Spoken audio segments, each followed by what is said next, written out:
नमस्कार सुदर्शन न्यूज में आपका स्वागत है। रात के 10 बज चुके हैं और 10 की बात के साथ मैं हूं मुकेश कुमार। आज विस्तार से बात करेंगे हिमाचल सरकार के नए टैक्स फरमान का। वैसे सरकारें टैक्स तो लगाती ही रहती है और सरकार की आय का यही एकमात्र जरिया है, लेकिन टैक्स जब आपके टॉयलेट जाने पर भी लगाए जाने लगे तो आप क्या कहें। जी हाँ, आर्थिक संकट से जूझ रही हिमाचल की सरकार ने टॉयलेट पर टैक्स लगाकर खजाना भरने की योजना बनाई है। क्या है योजना, विस्तार से बताएंगे आपको, फिर आपको बताएंगे कि वायरल क्या हो रहा है और ट्रेंडिंग वीडियो क्या है वो भी दिखाएंगे। फिर उसके बाद कल की हेडलाइन और अंत में गुड न्यूज के साथ शुभ रात्रि कहेंगे। तो करते हैं शुरुआत विस्तार से। एक समय था जब अंग्रेजों ने भारत में नमक पर टैक्स लगाया था और लोगों ने इसका खूब विरोध किया था। आंदोलन में हुए थे, सरकार को कानून वापस लेना पड़ा था। लेकिन ये कहानी गुलाम भारत की है। अंग्रेजों की सरकार थी, भारत प्रथम थी। लेकिन स्वतंत्र भारत में भी ऐसे अजूबे टैक्स लगाए जा रहे हैं। आर्थिक तंगी से जूझ रही हिमाचल प्रदेश की सरकार ने टॉयलेट पर टैक्स लगाकर खजाना भरने की अनोखी योजना बनाई है। इस टैक्स का नाम दिया गया है सीवरेज टैक्स। इस टैक्स के प्रावधान के तहत सरकार लोगों के घरों के टॉयलेट सीट गिनती करेगी और पर टॉयलेट सीट 25 रुपए का टैक्स भी वसूलेगी। सरकार का तर्क है कि सरकारी और निजी आवास में लोग टॉयलेट का ज्यादा निर्माण करवा रही है। अब सरकार से कोई कौन पूछेगा या सरकार को ये कौन बताए कि टॉयलेट बनवाए कोई कितना भी ले, लेकिन यूज तो जरूरत के हिसाब से ही करेंगे ना। तो आप अगर सीट लगाकर आप ज्यादा फ्लैट बना रहे हैं, अगर आपके घर में 2 से 3 से 4, अगर 4 आपने बना लिया अपने यहाँ टॉयलेट, तो आप ये समझो कि आपको 100 रुपये सरकार को भी देने पड़ेंगे। और जब भी आप टॉयलेट जाएंगे तो आप ये सोच के जाएंगे कि 25 रुपये तो सरकार को देने ही है। सरकार की इस नायाब टैक्स योजना की चौतरफा आलोचना हो रही है। आम जनता तो विरोध कर ही रही है, सरकार के भीतर भी कुछ लोग जो हैं वो इसकी आलोचना कर रहे हैं। और यह टैक्स दरअसल जो सरकार की दूसरी जो मशीनरी है वो ये कह रही है, जो इनका एक लीगल डिपार्टमेंट वो ये कह रहा है कि टैक्स राज्य सरकार ने लगाया जरूर है, लेकिन इस तरीके के टैक्स लगाने का काम या अधिकार जो है वो स्थानीय निकायों का होता है। यानी नगर निगम या नगर पालिका ही इस तरीके के टैक्स लगा सकती है। सीवरेज टैक्स जनता से पहले से ही वसूला जा रहा था, लेकिन अब टॉयलेट सीटों की संख्या के आधार पर उसमें 25 रुपये का इजाफा कर दिया गया। यानी अब सीवरेज टैक्स में 25 रुपया टैक्स जो है आपको एक्स्ट्रा देना पड़ेगा पर टॉयलेट सीट के हिसाब से। और यह योजना जो है सुक्खू सरकार ने बनाई है। आलोचना के बाद हालांकि सरकार ने सफाई देते हुए कहा है कि वो शौचालय पर टैक्स लगाने की योजना नहीं बना रही है, लेकिन नोटिफिकेशन जारी हो गया था और नोटिफिकेशन अब पब्लिक डोमेन में भी है। हिमाचल सरकार की तरफ से इसके लिए बाकायदा नोटिफिकेशन जारी किया गया था। हालांकि सरकार ने अभी तक यह नहीं बताया है कि टॉयलेट सीट की गिनती कर कितना पैसा खजाने में जुटाने का लक्ष्य रखा था सुक्खू सरकार ने। आर्थिक संकट से जूझ रही हिमाचल की सुक्खू सरकार ने अपने सचिवों और विधायकों को 3 महीने की सैलरी खजाने में दान करने का अनुरोध पहले से ही किया हुआ है और अभी दूसरा महीना ही चल रहा है, यानी आगे का 1 महीना जो है उसमें भी सचिवों और विधायकों को जो है नहीं। हालांकि ये जो विधायक है केवल कांग्रेस के विधायक हैं, उनको पैसे और सैलरी और भत्ता जो है वो सरकार के खजाने में दान देने का अनुरोध किया गया। लेकिन सरकार जब अपने विधायकों से अनुरोध करती है तो वो अनुरोध बोला जाता है, लेकिन वो दरअसल आदेश होता है। दरअसल हिमाचल सरकार की ये हालत उनकी गलत आर्थिक नीतियों के कारण हुई है। सरकार में आने के लिए कांग्रेस ने मुफ्त की रेवड़ियां बांटने वाले वादे तो कर लिए, लेकिन उन्हें पूरा कैसे किया जाएगा इसके लिए कोई आर्थिक योजना तैयार नहीं की। इसलिए अब उन्हें जनता के टॉयलेट की सीटों का हिसाब रखना पड़ रहा है। आपको ग्राफिक्स के जरिए हम बताते हैं कि कांग्रेस हिमाचल चुनाव में जनता के लिए फ्री में क्या क्या सुविधा देने का वादा किया था, जिसे पूरा करने में 2 साल में ही सरकार की आर्थिक स्थिति चरमरा गई है। आपको ग्राफिक्स के जरिए बताते हैं एक बार जो कांग्रेस ने क्या क्या जो है फ्री चीज दिए थे। एक बार मैं अपने पीसीआर से कहूंगा कि जो एक बार ग्राफिक्स प्ले करें। जी हाँ, ये तो कांग्रेस के फ्री वाले वादे, यानी 300 यूनिट प्रति महीना बिजली देने का वादा सरकार ने किया था अपने चुनाव में। और ये 300 फ्री यूनिट देने के चक्कर में सरकार का खजाना, क्योंकि भाई खर्चा तो बिजली देने में होता ही है, डीजल लगते हैं, पेट्रोल। और दूसरा जो है ये प्रेस कॉन्फ्रेंस के फ्री वाले थे कि महिलाओं को 1500 रुपये प्रतिमाह देने का वादा किया गया था। और ये हिमाचल प्रदेश की सरकार जो है, हिमाचल प्रदेश की सरकार से दूसरी सरकारों को भी सीख लेना चाहिए, क्योंकि ऐसे ही वादे जो हैं हरियाणा में भी किए जा रहे हैं। हालांकि हरियाणा संपन्न राज्य है, लेकिन फ्री की जो इकोनॉमी होती है वो कभी भी देश की या आर्थिक स्थिति के लिए सही नहीं होती। युवाओं को 10 लाख नौकरियों का वादा किया था, नौकरियां तो दे नहीं पाए, लेकिन उनके लिए जो योजना बनाई उसमें सरकार के खजाने जो हैं वो खाली हो रहे हैं। और खजाने को भरने का उनके पास कोई योजना नहीं है। किसानों को एमएसपी देने का वादा किया था, हालांकि अभी तक एमएसपी नहीं दिया है, लेकिन खजाना उनका खाली है और अब सर किसानों को कहा जा रहा है कि पैसा नहीं है। मुफ्त स्वास्थ्य सेवाएं और शिक्षा क्षेत्र में सुधार का वादा किया था, हालांकि इसके लिए अलग से खजाने से पैसे जो है उन्हें लगते हैं, लेकिन पिछली सरकार भी दे रही थी।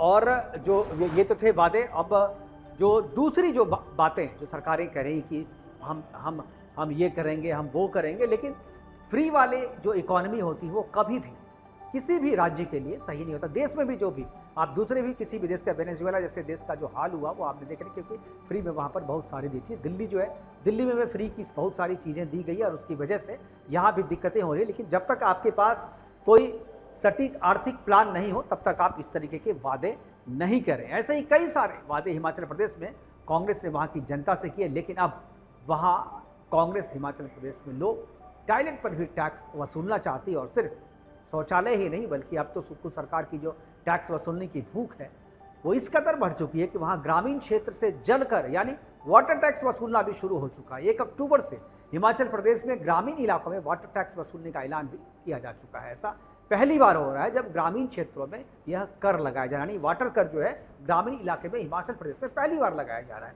क्योंकि सुक्खू सरकार को लगता है कि इन टैक्सों के सहारे वो अपनी गलत नीतियों की वजह से जो खाली हो गया उनका खजाना, उन खजानों को भर सकते हैं, जबकि उन्होंने इसके लिए अपनी आर्थिक नीतियों को सुधारने के लिए अभी तक कोई ठोस शुरुआत जो है नहीं की है। और यही वजह है कि अब हिमाचल सरकार अपनी नीतियों की वजह से कर्ज के पहाड़ के तले दबे जा रही है। हालांकि टॉयलेट पर टैक्स लगाने के इस फैसले का विरोध जनता कर ही रही है, लेकिन इसका अब नगर निकाय और नगर पालिकाओं ने भी विरोध शुरू कर दिया है। शिमला शहर के पूर्व महापौर ने आरोप लगाया है कि सरकार ने यह टैक्स लगाकर निकायों के अधिकार में दखल अंदाजी की है। इस तरीके के टैक्स जन सुविधाओं के निजीकरण की खातिर लगाए जाते हैं और शिमला में पानी का प्राइवेटाइजेशन किया जा चुका है। शौचालयों पर टैक्स लगाकर सीवरेज टैक्स को सरकार निजी हाथों में सौंपना चाहती है। उनका तर्क और है। लोगों ने ये यहाँ तक आरोप लगाया है कि नव उदारवाद की सोच के तहत सरकार लोगों को निचोड़ना चाहती है। लेकिन यहाँ सवाल ये भी उठता है कि सरकार लगातार टैक्स लगाकर महंगाई यदि बढ़ाएगी तो जो गरीब लोग 2 वक्त का खाना भी नहीं खा पा रहे हैं वो क्या करेंगे? शौचालय टैक्स कैसे देंगे? क्योंकि जिनके पास खाने का इंतजाम नहीं है उसे शौचालय टैक्स देने का मतलब क्या है? लेकिन नमक पर भी टैक्स लगाने वाले अंग्रेजों से आगे निकल की सोच रखने वाली सुक्खू सरकार शौचालय पर टैक्स लगाकर शायद अपने खजाने को भारत सरकार से भी ज़्यादा बड़ा कर सके। ग्राफिक्स के आधा अभी बताएंगे आपको जो सरकार पे कितने का कर्ज है, कितने के कर्ज तलो, यानी जो पहाड़ पे जो सरकार है वो कितने कर्ज तलो दबी है। हिमाचल पर कर्ज का जो पहाड़ है वो सरकार की फ्रीबीज की योजनाओं के चलते जो कर्ज का पहाड़ है वो मैं आपको ग्राफिक्स के जरिए बताऊंगा। ये है जो सरकार की जो फ्रीबीज है, फ्रीबीज के जरिए जो है उनको कर्ज जो है जो लेना पड़ रहा है अपने आम दिनों की ज़रूरतों, रोज़मर्रा की ज़रूरतों को पूरा करने के लिए सरकार को कर्ज लेने पड़ रहे हैं, जिसकी वजह से जो है आय का पर्याप्त साधन नहीं है। जो पर्यटन है, पर्यटन के क्षेत्र मुख्य कमाई थी वो कम हो चुका है। प्राकृतिक आपदाओं के कारण तबाही मची, उसमें सरकार का बहुत सारा पैसा जो है वहाँ खर्च हुआ, लेकिन इनकम वहाँ से कुछ नहीं हुआ। लगातार बढ़ रहा है कर्ज और इन चीज़ों को, चूँकि रोज़मर्रा की जो आपकी ज़रूरतें हैं, जो कर्मचारियों की सैलरी है केंद्र सरकार की ओर से मिलने वाली, ग्रांट और जीएसटी में भी कटौती हुई है, उसकी वजह से भी सरकार का खजाना खाली है। और इन सब वजहों से हिमाचल प्रदेश जो है लगातार आर्थिक तंगी से जूझ रहा है। कर्ज कितना है 2024 तक 6,317 करोड़ रुपए की लोन लिमिट जो है वो 2024 तक था, वो कर्ज लिया जा चुका है। इस लिमिट को हिमाचल प्रदेश ने पार कर लिया है और अब तक 4,700 करोड़ रुपए का लोन जो है वो सुक्खू सरकार ले चुकी है, यानी केवल 2,000 तक का लोन जो है वो ले सकती है। और स्थिति जो है कितनी खराब है आप अंदाज़ा लगा सकते हैं। अब केवल 1,617 करोड़ रुपए की लिमिट ही बची है और इस लिमिट के भीतर ही सरकार को कुछ ठोस करना होगा, तभी वो अपना खर्चा जो है चला पाएगी। दिसंबर तक इस लिमिट में करना होगा गुजारा, नहीं तो और भी आर्थिक स्थिति खराब हो सकती है। लेकिन अभी तक कोई वैसी योजना नज़र में नहीं आई है जिससे कारण इससे निकला। 2018-19 से 22-23 तक 47,128 करोड़ रुपए का रेवेन्यू डिफिसिट ग्रांट मिला था हिमाचल प्रदेश की सुक्खू सरकार को, लेकिन 5 सालों में 9,000 करोड़ रुपए जीएसटी कंपनसेशन के रूप में मिला था और इन पैसों से जो ज़रूरतें थे वो पूरी हुई। जून 2023 में जीएसटी कंपनसेशन बंद हुआ, उसके बाद से सरकार की हालत और भी खराब हुई। कांग्रेस सरकार को कुल 88 करोड़ रुपए की जीएसटी कंपनसेशन जो है 88 करोड़ रुपए का जो है वो जीएसटी कंपनसेशन मिला है 15 दिसंबर 2022 से 31 मार्च 2023 तक कुल 6,897 करोड़ का कर्ज लिया है सुखू सरकार ने चलाने के लिए, देश की सैलरी देने के लिए और रोज़मर्रा की जो ज़रूरतें हैं, बिजली की ज़रूरतें हैं, वो सारी चीज़ें, स्वास्थ्य सेवाओं की ज़रूरतें हैं, उनको पूरा करने के लिए 1,097 करोड़ रुपया कर्ज इसमें से सुखू सरकार ने वापस भी किया है। यानी कोशिश सरकार कर रही है, लेकिन जो योजनाएं हैं वो उससे बाहर निकलने नहीं दे रही है। 1 अप्रैल 2023 से 31 मार्च 2024 तक 10,521 करोड़ रुपये का लोन जो है सुखू सरकार ने लिया है अपने खर्चे को बांटने के लिए, अपने खर्चे को कम करने, अपने खर्चे को पूरा करने के लिए। कुल 10,521 करोड़ रुपये का जो है सुखू सरकार ने लोन लिया है और यही वजह है कि कर्ज का एक बार, यह कर्ज का लेन देन आपको मैं बता रहा हूँ, 1 अप्रैल 2024 से 31 जुलाई 2024 में 3,948 करोड़ रुपये का कर्ज जो है लिया है। ये सारे कर्ज हैं जो हिमाचल प्रदेश सरकार को लौटाना है, इंटरेस्ट के साथ लौटाना। ये इंटरेस्ट फ्री लोन नहीं है, इंटरेस्ट भी देना होगा इस पर। 1,286 करोड़ रुपये का कर्ज उन्होंने वापस किया है और अभी और जो है कर्जा उन्हें वापस करना है। तो ये सारी चीज़ें हैं। कहाँ कितना खर्च किया है प्रतिमाह, ये भी कर्मचारियों की सैलरी में लगभग 1,200 करोड़ जो है कर्मचारियों की सैलरी में प्रतिमाह ये खर्च जो है ये प्रतिमाह है। 1,200 जो है उनको कर्मचारियों का खर्चा देना पड़ता है। पूर्व कर्मचारियों को पेंशन के रूप में 800 करोड़ रुपये, और जो सरकारी था कि पुराना चूंकि पेंशन योजना लागू है इसलिए सरकार पे इसका भी बोझ अलग से बढ़ा। ओपीएस आने से बड़ा है सरकार पर पेंशन का बोझ, जो इन्होंने चुनाव का वादा किया था ओपीएस में, वो वादा पूरा कर रही है, इसलिए 800 करोड़ जो है उनको देना पड़ रहा है। बजट में पेंशन का हिस्सा 13% ओपीएस से पहले था और बजट में इतना इसका इंतजाम किया गया, लेकिन ये पैसा आएगा कहाँ से, इसका इंतजाम ये खजाने से पैसा दिया जा रहा है निकाल के। बजट में पेंशन का हिस्सा 17% था ओपीएस के बाद, यानी ओपीएस को देने से खजाने पर बोझ बढ़ा। ये पहले भी लोग कह रहे थे, सरकार चुनाव के दौरान भी। सरकार की कुल 58,444 करोड़ रुपये जो है वो आमदनी है और इसी आमदनी में जो है उसे अपना खर्चा निकालना, लेकिन जो खर्च है वो आए 9,000 करोड़ रुपया सरकारी कर्ज की अदायगी में ही चला। 9,000 करोड़ रुपया जो है वो जितना कर्ज लिया है उसकी अदायगी में चला जाता है और बाकी चीज़ें जो है वो होती है। सरकार की आय जो 46,667 करोड़ रुपये का राजस्व व्यय जो है वो निर्धारित है और 6,270 करोड़ रुपये पूंजीगत व्यय जो है निर्धारित है। इससे आप अलग नहीं हट सकते, ये आपको करना है, पहले से निर्धारित किया जा चुका है। तो ये जो चीज़ें हैं, ये सरकार ने इतना कर्ज लिया हुआ है और सरकार के कर्ज लेने के कारण जो है हिमाचल प्रदेश जो है कर्ज के पहाड़ के तले दबती जा रही है और आमदनी का जरिया जो है खत्म हो जा रहा है। और इसी आमदनी और इसी गैप को भरने के लिए वो नए टैक्स लगाती है, क्योंकि टैक्स ही सरकार के आमदनी का एक मुख्य स्रोत होता है और उस स्रोत से सरकार टैक्स के जरिए कमाती है, लेकिन बाकी जो टैक्स है वो उनको मिल ही रहा है, उससे खर्च पूरा नहीं हो रहा है, इसलिए नए टैक्स लगाने पड़ रहे हैं। और नए टैक्स के रूप में टॉयलेट टैक्स का जो भी इजाद किया है वो काफ़ी हास्यास्पद है और इसका चारों तरफ विरोध है। सरकार इसको वापस लेने के बारे में भी सोच रही है। अब बात वायरल वीडियो की, और आज जो वायरल वीडियो दिखाने वाला हूँ वो गरबा का है और उस गरबा वाला वायरल वीडियो देख करके आप काफ़ी रोमांचित होने वाले। ये वीडियो गरबा डांस कर रहे बच्चों के एक ग्रुप का है जिसमें सफ़ेद कपड़े पहने छोटी उम्र का बच्चा अनोखे अंदाज में गरबा करता हुआ दिखाई दे रहा है। इस बच्चे का डांस देखकर लोग हैरान रह गए हैं और यहाँ तो यही वजह है कि इसे ज्योति कर्मा नाम की ये जो लड़की है, ये ज्योति कर्मा इसका नाम है और ज्योति कर्मा नाम के एक ट्विटर हैंडल से ही इसे पोस्ट किया गया है इस वीडियो को और शेयर भी किया जा रहा है। साथ ही शेयर करने वालों ने लिखा है कि भारत कला और संस्कृति वाला देश है और इस बच्चे का गरबा तो नेक्स्ट लेवल है।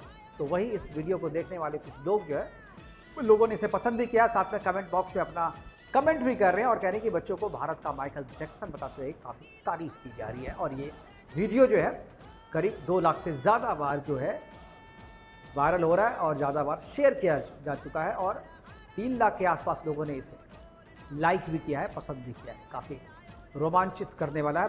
भारत का माइकल जैक्सन इस बच्चे को टाइटल सोशल मीडिया पर दी जा रही है। तो वायरल वीडियो के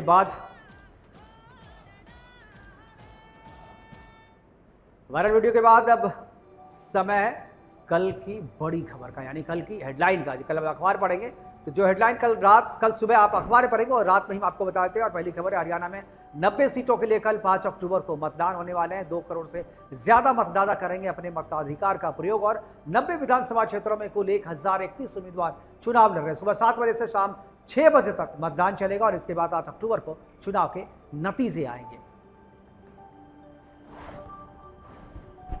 प्रधानमंत्री नरेंद्र मोदी 5 अक्टूबर को महाराष्ट्र के दौरे पर रहेंगे और इस दौरान वो किसान सम्मान योजना की 18वीं किस्त जारी करेंगे, जिससे हर लाभार्थी किसान के खाते में 2000 रुपये सरकार की तरफ से दिए जाएंगे। तीसरी हेडलाइन छत्तीसगढ़ से। छत्तीसगढ़ के बस्तर में नक्सली और सुरक्षा बलों के बीच एनकाउंटर हुआ है, जिसमें अब तक 30 नक्सलियों के ढेर होने की खबर जो है वो सामने आई है। सुरक्षा बलों को नक्सलियों के पास से AK-47 समेत कई भारी मात्रा में स्वचालित हथियार बरामद हुए हैं। सर्च ऑपरेशन अभी भी जारी है। चौथी हेडलाइन है विदेश मंत्री एस जयशंकर 15-16 अक्टूबर को पाकिस्तान जाएंगे। यह दौरा SCO बैठक में शामिल होने के लिए किया जा रहा है। 2015 में सुषमा स्वराज ने पाकिस्तान के दौरे के बाद पहली बार कोई भारतीय नेता पाकिस्तान जाने वाला है। पांचवी खबर राहुल गांधी से जुड़ी हुई। शनिवार को राहुल गांधी महाराष्ट्र के दौरे पर रहेंगे, जहां वो कोल्हापुर में चुनावी अभियान की शुरुआत करेंगे। इसके साथ ही राहुल संविधान बचाओ सम्मेलन में भी हिस्सा लेंगे। और अब बात गुड न्यूज की। विदेश जाने की चाहत रखने वालों की भारतीय के लिए एक बहुत ही बेहद खास खबर हमारे पास है, क्योंकि ऑस्ट्रेलिया ने भारतीयों को 1000 एनुअल वर्क और हॉलिडे वीजा देने का ऑफर किया है। जी हाँ, बिल्कुल सही सुना आपने। ऑस्ट्रेलिया की सरकार ने भारतीयों को 1 अक्टूबर से 1000 एनुअल वर्क और हॉलिडे वीजा ऑफर किया है, और ये हुआ है वाणिज्य और उद्योग मंत्री पीयूष गोयल के ऑस्ट्रेलिया दौरे से। दरअसल ऑस्ट्रेलिया ने ये ऑफर ऑस्ट्रेलिया और भारत के बीच आर्थिक सहयोग और व्यापार समझौते के तहत दिया है, जो दिसंबर 2022 में लागू हुआ था। इसके तहत 18 से 30 वर्ष की आयु के भारतीय नागरिक को 1 साल का वीजा जो है वो दिया जाएगा, और इसके लिए भारतीयों को पूरे ऑस्ट्रेलिया में कहीं भी काम करने, पढ़ने और यात्रा करने का परमिशन जो रहेगा। यह नई वीजा पॉलिसी भारतीयों को 1 साल के लिए ऑस्ट्रेलिया में रहने की छूट भी देगी। ऑस्ट्रेलिया की इस नई वीजा पॉलिसी में सिर्फ भारत ही नहीं बल्कि ऑस्ट्रेलिया के लोगों को भी फायदा मिलेगा। आर्किटेक्ट, इंजीनियरिंग और अकाउंटेंट जैसे ऑस्ट्रेलियाई पेशेवरों के लिए भारत में काम करना अब आसान हो जाएगा, क्योंकि भारत और ऑस्ट्रेलिया ने एक ऐसे ढांचे को लागू करने पर सहमति जताई है जो पेशेवर योग्यताओं की मान्यता, लाइसेंसिंग और रजिस्ट्रेशन की प्रक्रियाओं को सरल बनाएगा। इनमें से दोनों देशों के पेशेवर संघों के बीच भी आपसी मान्यता व्यवस्था शामिल है। ये थी आज की गुड न्यूज़। अब आपको बताते हैं कि फीडबैक। अब हम आपको बात करते हैं कि लास्ट सेगमेंट पे हम पहुंच रहे हैं, और लास्ट सेगमेंट में आपसे बात करते हैं पहले फीडबैक की। अगर ये प्रोग्राम आपको अच्छा लगा तो भी आप 10kibaat@gmail.com पर अपना फीडबैक दे सकते हैं। अगर ये प्रोग्राम आपको अच्छा नहीं लगा, इसमें आपको इम्प्रूवमेंट अगर आप चाहते हैं तो वो भी आप दे सकते हैं, और जिस भी तरीके का सुझाव है, सुझाव भी आप हमको दे सकते हैं 10kibaat@gmail.com पे। तो अब पहुँचते हैं आखिरी में। आपको शुभ रात्रि कहने का समय आ गया है, लेकिन आखिर में देश के अन्नदाता किसान और हमारे सीमा की रक्षा में लगे जवानों का धन्यवाद करते हैं, जिसके कारण हम और आप अपने अपने घरों में चैन की नींद सो रहे हैं। तो किसान और जवान दोनों को गुड नाइट कहते हुए, सलाम कहते हुए, धन्यवाद करते हुए आपको शुभ रात्रि, नमस्कार, जय हिंद।